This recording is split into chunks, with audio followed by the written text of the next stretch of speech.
You may be asking yourselves, why is the deep state pulling out all the stops, dropping any facade to go after Donald Trump in the most corrupt and plainly visible way? It's because of this, my friends. And you all can see it. Donald Trump is back, baby. Oh, man, I laughed my ass off when I saw this story. Christie's eating right now.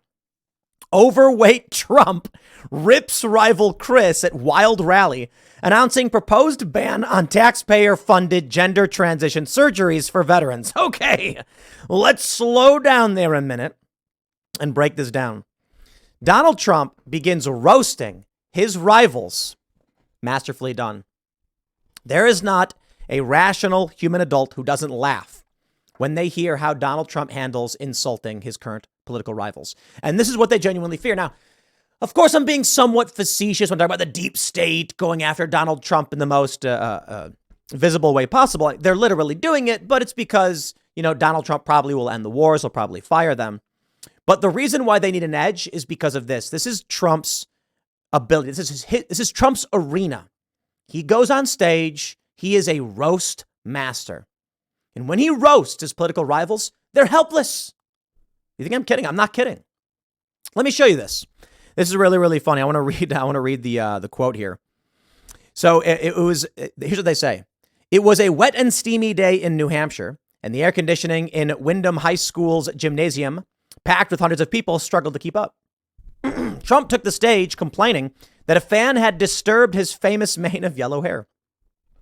After he stuck largely to his prepared speech for the first half an hour or so before going off, running his rule over the field of Republican candidates, including Ron DeSanctimonious, he's rapidly being caught by Ramaswamy, who's good.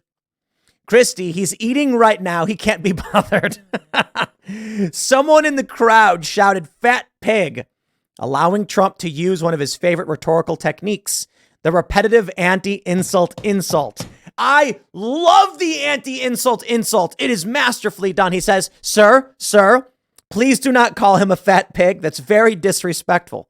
Don't call him. See, I'm trying to be nice. Don't call him a fat pig. You can't do that. Trump is a comedic genius. He's an entertainer. He's a comedian. Said it before. I'll say it again. You go see Trump speak. You are laughing the whole time. Laughing or clapping and cheering. This dude knows how to get it done. He does this thing where he's like, they call him a fat pig, but we don't call him that. It's mean. We're nice. He literally calls the guy a fat pig, but says, don't call him a fat pig. That's the game. And notice this. He called Ramaswamy good. We like Vivek. Vivek knows how to handle this. He's doing it masterfully. Vivek has another area in politics and in speaking and public presentation that he's masterfully performing at. Ramaswamy is targeting these issues we all care about. He's doing it with intelligence, with confidence, with strength behind his words. And he's defending Donald Trump at the same time. And he's saying, look, we need something new. He is doing everything that Ron DeSantis should have done. Now, I must admit, DeSanctimonious is the stupidest insult. Okay, whatever. I don't know. I guess it's working. Far be it from me to criticize the master. But to swamp this, I thought was way better as an insult. I am not calling him a swamp monster. I'm saying it's a better insult. And Donald Trump should have used it. Look at this rally. He gets all these people to come out. But the policy meet came with his plan for veterans. In addition, I will make it a personal mission to totally eradicate veterans' homelessness, he said. I mean, you have a situation in America. It's a scandal. It's a disgrace what's happening now. He compared the treatment of refugees under Biden with the treatment of veterans. On day one, I will sign an executive order to cut off Joe Biden's massive spigot of funding for the shelter and transport of illegal aliens, which our country cannot handle.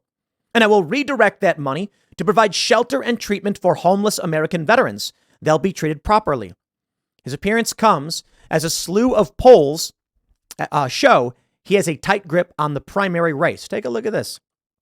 We got a new poll here, and you've got Donald Trump at 55%. What's the who released this? This is coefficient. Ron DeSantis at 13, Christie at 5, Ramaswamy at 4. I'm not buying the Ramaswamy at 4. Too many polls have Ramaswamy climbing and reaching third place. In the prediction markets, Ramaswamy is bouncing a little bit into second place, then falling back. Ron DeSantis is holding decently in second place. But I don't think any of this matters. I don't know what the point of a primary is when you know for a fact Trump already won. Right? Whatever, I guess. Well, no, I should put it this way. It's a great audition right now for VP. And look at this. Donald Trump calls Christie. Okay, he didn't call him a fat pig, but he may as well have called him a fat pig. Nah, you're not going to come to me. No, Tim, he said, don't call him a fat pig. We know what he's doing. It's Trump's masterfully done anti-insult insult. Says, they say he smells bad. I don't say that, it's me. You don't say it, but everyone claims. That's what he does. Beautifully done. I love that. I love the Donald Trump deflection of this thing happened. It didn't. Well, that's what I was told. People are like, he doesn't say that. He never, a couple times. I don't know. It's just funny. It's funny. But take a look at this. He rags on DeSantis. He rags on Christie. He rags on everybody else. He defends Vivek. Vivek as a VP. Maybe. I can't think of a better VP candidate, to be completely honest. Seriously. Who do you guys have in mind? We, for a while, said if he chose Ron DeSantis, it's a slam dunk. Yeah, it could have been. But Ron DeSantis is too arrogant. Sorry, man. DeSantis could have been the VP. This massively popular governor with this great track record, young, tactful. Instead, he says, I'm going to run against Trump, critical of Trump, attacking Trump from the right. And it failed. And now people are, I think even Trump was saying this. He should have waited till 2028, but he couldn't have. He's going to be termed out as governor. And what's his position going to be? Just some guy who was here a couple of years ago? That's an eternity in politics. Now is his only opportunity. You know what he should have done? Ron DeSantis should have announced his intent to run to be Donald Trump's VP. And I mean it. It's a nonsensical statement, sort of. Like he doesn't actually need to do it. He just goes to Trump and say, like, hey, I want to be the VP.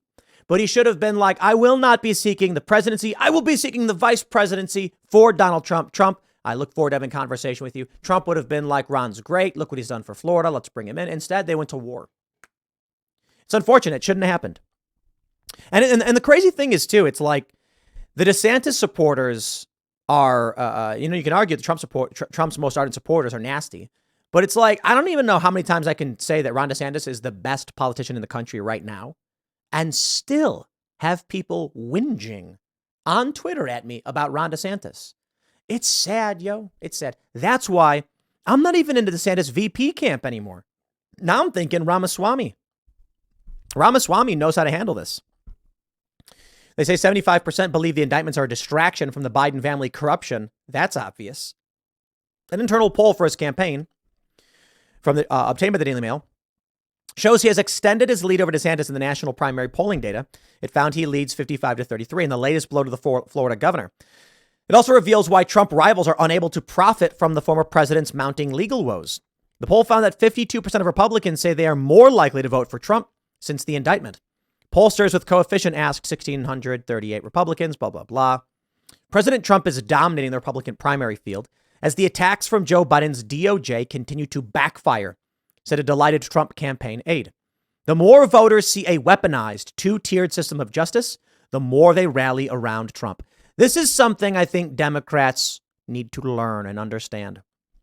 When a candidate is attacked, support for them increases.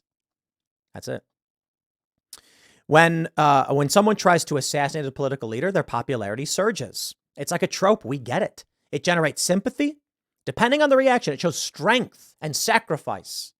And now you have Donald Trump being targeted by Joe Biden. Ain't nobody liked Joe Biden in the first place. That's the problem. And only the cringest of leftist and hardcore neolibs are happy about the indictment. 77% of Democrats, sure, I get it, but 23% of Democrats are like, nah. Who are those people? Those are the people who could potentially switch their position. Those are the people like that woman in Portland or Seattle. She got bashed in the face. She's like, I'm a Republican now. All it took was a homeless guy bashing her in the face and she switched her vote. Some negative impact to her. And then she realizes, fine, I'll take it. When people start paying attention to what's going on, their votes change. And this is where we're at. Going after Donald Trump, lying about him, trying to put him in prison is not convincing anybody of anything. Now, there are tribalists who hate Trump and want to see him put in jail for no other reason than they hate him. That's it. But regular people don't want the conflict or the turmoil. Trump jokingly says one more indictment and I'll win the presidency. I need one more. Jokingly, it may be true. His fundraising is skyrocketing. His approval rating is going up. In the primary, he's winning. Now, the question is, the Republican base may like this. Will the general? 52% of independent voters don't like they reject the indictments. That's bad news for Democrats because they're on the losing side of this one. But the thing that's going to matter most is whether or not Republicans can build a ballot harvesting operation. And if they don't, then it's done. Democrats win. So we'll see. I'll leave it there. Next segment's coming up at 6 p.m. on this channel. Thanks for hanging out, and I'll see you all then.